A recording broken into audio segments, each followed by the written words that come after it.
I'm really starting to believe that a person's first electric guitar should be a Fender Telecaster, and I'm going to tell you why. A Stratocaster is, like everybody's favorite, right? Except the Stratocaster has a curved bottom. So if you're learning, you tend to be sitting down while you learn, and the Stratocaster will be constantly sliding off you. Also, sometimes the Stratocaster heads are a little heavy, and what you get what's called neck dive, where the neck of the guitar goes down when you're just sitting there, and it really shouldn't. If you're a new player, you want the most comfortable guitar possible. Now, the great thing about a Telecaster is the great Telecaster tone.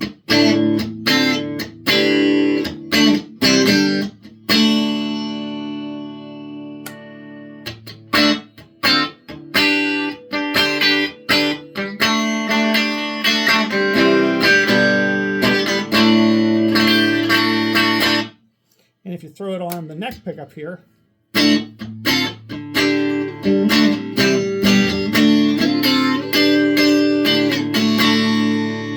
get more of a mellow tone, right?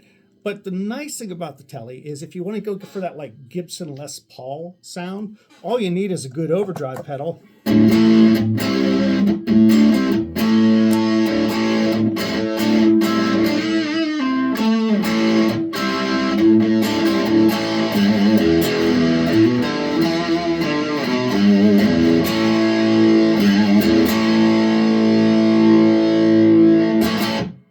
And you can rock out with the best of them.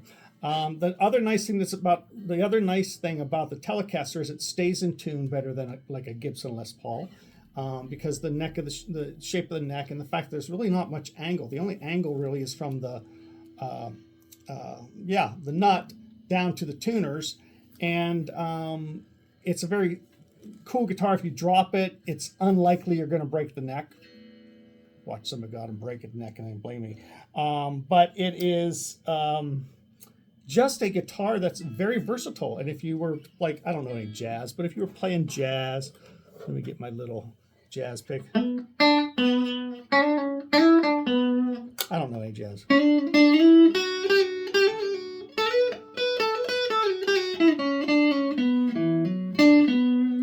Anyways, you can play jazz on it. You can play blues.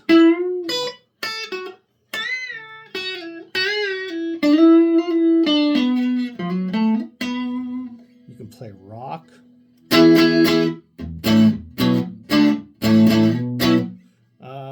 You could play classical. You could play anything on this. Country, of course. I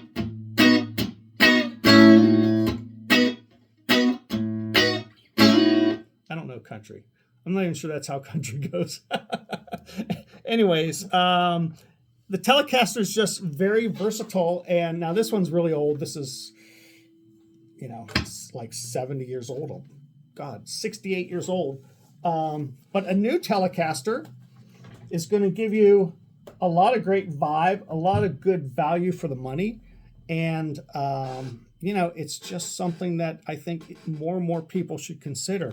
I know that, young kids, they want to go get a Strat, they want to get a Les Paul.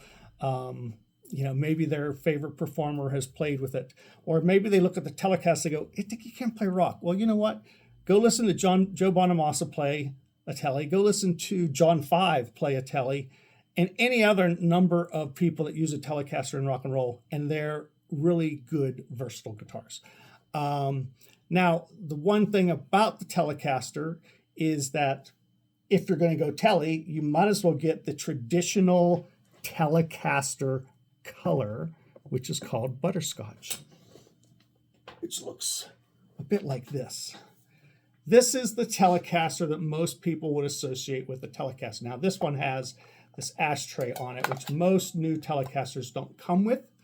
For a new player, though, I really recommend this, because when you're playing and you're resting your hand against these bridge pieces, sometimes they could be a little sharp. The ashtray on it protects your hand. It also looks much cleaner, and it's the way that Leo Fender designed the guitar to be. So this is a no-caster because it's like between the years. It reflects the time in 50, 51, 52. Fender came out. This was originally called the Broadcaster, but there was another competing music company that had the trademark on Broadcaster, so Fender had to get rid of it, and he didn't have a name for it. And so it was called the Nocaster because on the headstock, it doesn't say Telecaster here. And then a few years later, 52, I think, they came out with the Telecaster. And Broadcaster was a cool name because color television was very popular and broadcasting was very popular. So having a guitar called a Broadcaster was very cool. Well, Leo said, how about television caster, Telecaster, bingo. And there's your story of the Telecaster.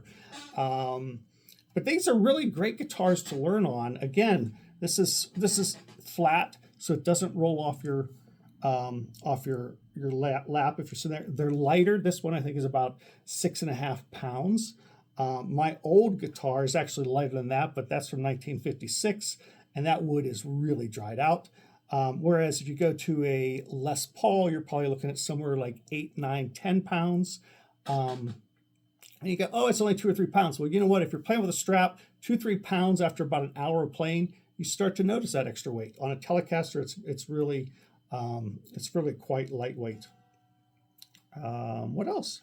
They're just good guitars. I mean, it's just it's a guitar that has been around so long, had so many songs recorded on it. You know, tell you another reason why you might want to consider a Telecaster. Everybody knows "Stairway to Heaven," right, by Jimmy Page and Led Zeppelin. Well, "Stairway to Heaven" was not recorded on the Gibson Les Paul, which is what Jimmy Page is known for.